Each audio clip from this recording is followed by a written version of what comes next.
Ganyaa utashagar boonii pireezidantii naannichaa ta'e Itoophiyaatti naannoo 10ffaa ta'uun kan hundaa'e naannoo Sidaamaatti obbo Dastaa Leendanoo pireezidantii naannichaa ta'uun muudame. Oduu wal fakkaatuun manni maree naannoo Gambeellaa mootummaa haaraa hundeessuu fi yaa'ii ta'aa akka jiru obbo Umar Hujuluu pireezidantii naannichaa gochuun muude. Akkasumas manni maree naannoo Affaar yaa'ii jalqabaa waggaa tokkoffaa geggeeffateen obbo Awwal Arbaa pireezidantii naannichaa taasisuun filate. Hoogganooti haaraan muudaman itti gaafatamummaa isaaniitti kennamee baachuuf wadda galan.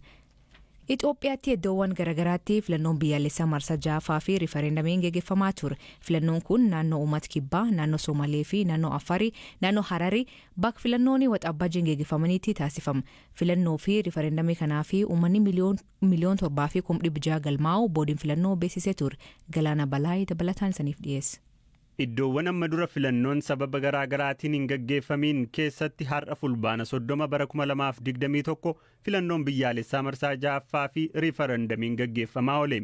Guutummaa naannoo Somaalee fi Hararii keessatti filannoon kun har'a gaggeeffamaa oole. Naannolee akka Amaaraa, Oromiyaa, Beenishaangul Gumzii fi uummattoota kibbaatti ammoo iddoowwan muraasatti filannoon marsaa 6ffaa sababa nageenyaa fi dhimmoota birootiin osoo hin gaggeeffamiin hafuun isaa ni yaadatama. Teessuma paarlaamaa naannoo Tigraay 38 dabalatee teessumni 102 filannoo waxabajjiitiin osoo hin guutamiin kan hafe yoo ta'u filannoo naannoo Somaalee fi Harariitiin gariin isaa ni guutama jedhamee eegama. Keessattuu filannoo naannoo Somaaleetti baatii waxabajjii gaggeeffamuuf ture irratti sababa paartileen Izemaa fi Adda Bilisa Baasaa Ogaadeen iyyata dhiyeessaniif filannichi akka dheereffamu taasifamus filannichi gaggeeffamuuf yeroo torbeen muraasa hafu dhaabbileen siyaasaa dorgomtootaa 3 komiin dhiyeessanii turan furmaata waan hin arganneef filannoo keessaa of baasaniiru. Kana jechuun ammoo naannicha keessatti dhaaba badhaadhinaa qofatu filannoo har'aa kanaaf dorgomaa jira. Naannoo Hararii kabaayina uummataa fi bal'ina lafaan naannolee kaan irra xiqqaa ta'e keessattis har'a sagaleen kennamaa oole. Gama kaaniin naannoo uummattoota kibbaatti godinaalee 5 fi aanaa addaa tokko walitti makuun yaada naannoo 11ffaa ijaaruuf yaadame irratti har'a sagaleen riifarandamii kennamaa oole. Har'a uummattoonni Koontaa, godina Lixa Oomoo, godina Beench Maajii, Kafaa, Daawuroof Shakkaa naannoo uummattoota kibbaa irraa adda bahuun naannoo kibba lixa Itoophiyaa hundeessuu fi dhiisuu irratti sagalee kennaniiru. Filannoo fi kenniinsa sagalee riifarandamii har'aa gaggeeffamu kanaaf uummanni miliyoona 7.6 ka galmaa'e akka ta'e boordiin filannoo biyyaalessaa beeksiseera. Sa'a muraasa dura miidiyaaleef ibsa kan kennan dura teessuun boordii filannoo Itoophiyaa Aadde Burtukaan Midhaqsaa filannoon naannoo Somaalee Harariitti gaggeeffamaa jiru akkasumas riifarandamiin naannoo kibba lixa Itoophiyaa naga qabeessa ta'ee gaggeeffamaa akka jiru ibsaniiru.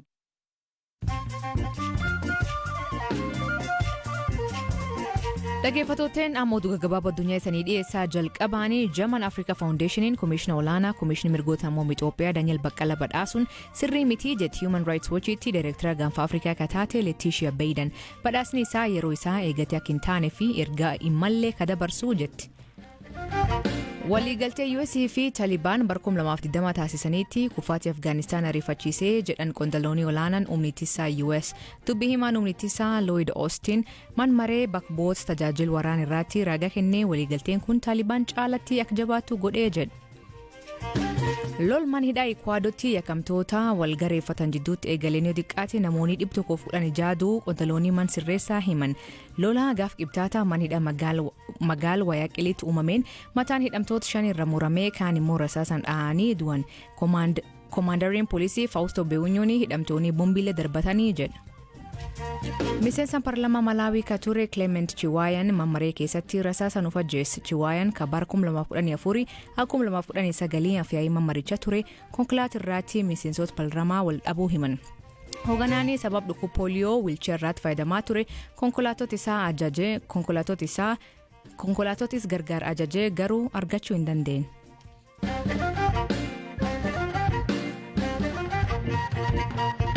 Ministeerri dhimma alaa Itoophiyaa qondaaltonni UN 7 sa'aatii 72 keessatti daangaa biyyattii gadhiisanii akka ba'an ajaje. Ministeerichi akka jedhutti murteen kun kan fudhatamee fi namoonni kunneen dhimkeessoo biyyaa keesseenuu fi lammii biyya alaa akka biyyaatti himatamuu hin dandeenye ta'uu isaaniif hooggantoonni deeggarsa namoota UN mootummaa Itoophiyaa deeggarsi naannoo Tigraay akka hin gallee fi beekaa dhaqee jechuun himatti Galaana Balaayii gabaasa qaba.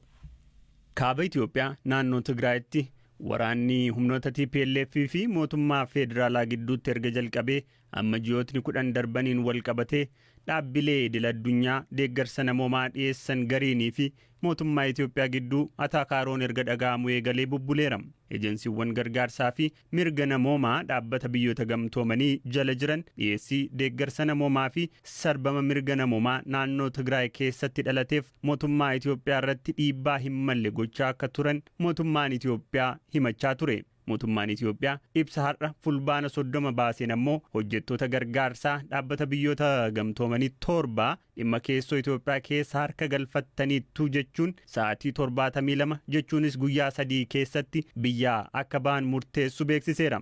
Kanneen Itoophiyaan biyyaa ari'atte Itoophiyaatti bakka buutuu UNICEF Adel Kihoodir, UN'tti hooggantuu waajjira qindeessaa deeggarsa namoomaa Maarsii Vigoodaa, UN'tti gargaarsa dhimma nageenyaa fi misoomaa Kisiweesii Saanisikuloote, waajjira UN'tti itti aanaa hoogganaa kataan Sa'aadaa Muhammad Heersii, UN'tti hooggantuu garee hordoffii fi gabaasaa Saanii Onyogubulaa, waajjira UN Itoophiyaatti itti aanaa qindeessaa deeggarsa namoomaa Giraan La'itee, akkasumas UN'tti qindeessaa deeggarsa yeroo eeggannoo Gaadii Eltaahir Mu'aadiidha.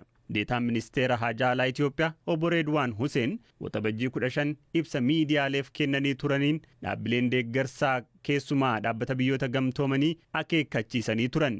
አንዳንድ አካላትም በተለይም የተባበሩት መንግስታት ድርጅት qaamoleen tokko tokko keessumaa UN fi qaamoleen deeggarsa namoomaa qindeessina jedhan tokko tokko addatti Itoophiyaa keessa ramadamanii kanneen qindeessaniin alatti fagoo ta'anii gargaarsa caalaatti propaagandaa warra qindeessan mootummaa Itoophiyaa muddaa fi maqaballeessuun duula gaggeessaa jiru.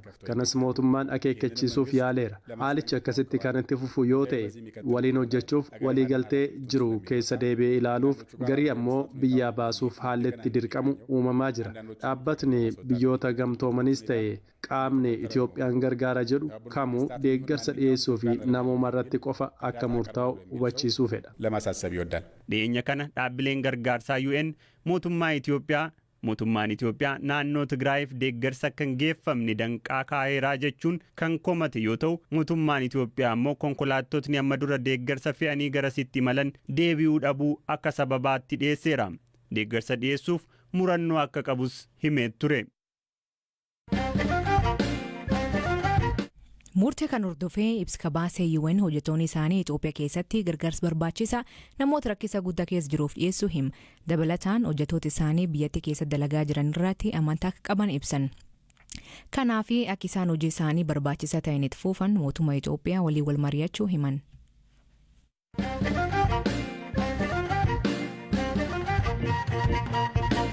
Hayyudure Itaanaa Baa'oo Kataanii fi hayyudure waliin wal dhibdee keessa jiran obbo Araarsoo Biqilaa tibbana mootummaa haaraa naannoo Oromiyaatti dhaabbii badhaadhina hundees keessatti aangoo argatan. Waayilee Galaana Balaayee hoogganaa biiroo dhimmoota hawaasummaa kataan obbo Araarsoo Biqilaa argattee waa'ee muudama isaanii irra dubbise. Jalqabaa muudama kanaa eegatanii turtanii jechuun gaafate. Kuni waan nuti eegnelleedha miti jalqaba akkuma boordiin filannoodhaa waliigalaa filmaata yeroo dabre itti baasaa ibsetti muummichi ministeera biyyaa fuula duratti yeroo mootummaa jaarru warreen paartiilee siyaasaa ta'anii biyya keessatti filmaata irraa hirmaatan yoonii fi filmaata sanillee dabruu hanqatan taate waggaa 5 guutuu akkasumatti taa'aa callisaa jechuurra yeroo mootummaa jaarrutti isaanillee ifitti daballee biyya jaaru jechuun laafaa miti akkasitti yoo goonee wayyaadhaa hajuu dubbatuun isaa gaanii yaadatamaa jechuudha. Nuti gama keenyaanis waan filmaata kana keessa hin turimii fi wanni akkasii nutti dhufa jenneetillee waan yaadne hin qabnu jechuudha gama keenya. Kanaaf gaafum sana muudama keessan dhageessan moo san dura guyyoota muraasa dura quba qabaattanii turtan? Guyyaa muraasa dura nutti himanii turanii hirmaannaa keessatti adda bilisummaa Oromootis akka naannoodhaa fi federaalarraa illee hirmaatu yaada qabnaa akkasitti kana quba qabaadhaa kayyuu nutti himanii jechuudha. Dhaaba fi jabeeffatanii hojii mataa dhaaba fi hojjechaa sanis hojjechuun hin dorgu hin jiru. Waan kana immoo keessa hafuurra yoo keessa jiraatan irra gaariidha. Kara nagaatti inni qabsoonna jennee eegas jiraannetti. Ayyee adeemsi namoota dhaabbilee siyaasaa mormituu keessaa itti filatamanii aangoon kennamaafii jiru namoota hedduudhaaf ifa miti. Kan keessan dhuunfaadhaan moo karaa dhaabaadha kan gaaffiin nama nuu kennaa jedhame moo kamitti ture adeemsi filmaataa sun? Lakki sirnumaan kana waan namaa isaan keessaa hin seenne akkuma dhaabaatti naannootti nama tokko federaalattis nama tokko akkas yaadnee janiituma dubbatan malee isaan abaluu nuu kannaa abaluu dhiisaa waan jedhan hin qaban waanuma akka dhaabaatti nuti wal mari'anneetuma akka koree jiraachuutti wal bira jirru mari'annee waan kana akkama haa goonu jennee irra geenye malee waan isaan maqaa namaa dhawanii abaluuchi nuu kannaa abaluuchitti nuu kannaa kaja waan dubbatan hin qaban. Kanaaf amma dhaaba adda bilisummaa Oromoo ka isin waliin hariiroo qabdan keessaa mootummaa federaalaa keessattis ka hiree qabaatu filatamee jira jechuudha.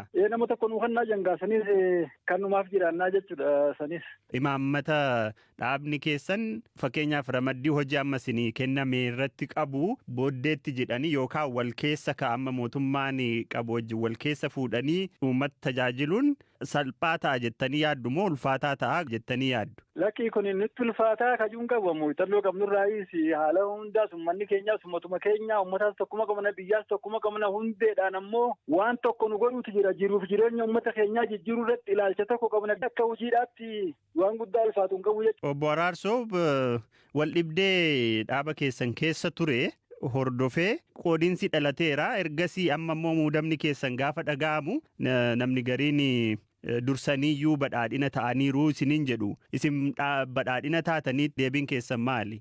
Dhaabuu badhaadhinaan taane nuti kaleessaas arraas borus adda bilisummaa Oromooti malee hin taane waan biyya guutuu keessatti nus keessaa hafuurra keessa jiraatu kan jennu malee waan paartii badhaadhinaa taate hin qabdu jechuudha. Yoo paartii badhaadhinaa taate maqaa kana guutuu ofirraa dhiifteetuma achi keessaayis baatee labsitee nageetti jettee keessaa baatee ogummaatti qabdu barbaaddattee achi keessatti paartii san akeeka siidhaatiif sirna siidhaa fudhattee seentaa jechuudha. Kun akkasii malee waan taame hin qabu. Humgaamaan namni keenya hubannoo dhabuurraa jibbansarraa waan akkasiitirraa namni waan fedhe ololoo fudha danda'anuti kaleessaa zarraa adda bilisummaa Oromooti. Ayyee wal dhibdeen hayyu duree abaa obbo Daawud Ibsaa wajjiniin qabdan ka isaaniin taliigaman waliin garaagarummaan dhalatee ture walitti dhufuun danda'amee jira maalirra jirtu? Rakkinni kun ammatti eegaa rakkoon san daddalatee boodatti gariin namaatis mana hidhaatu jira.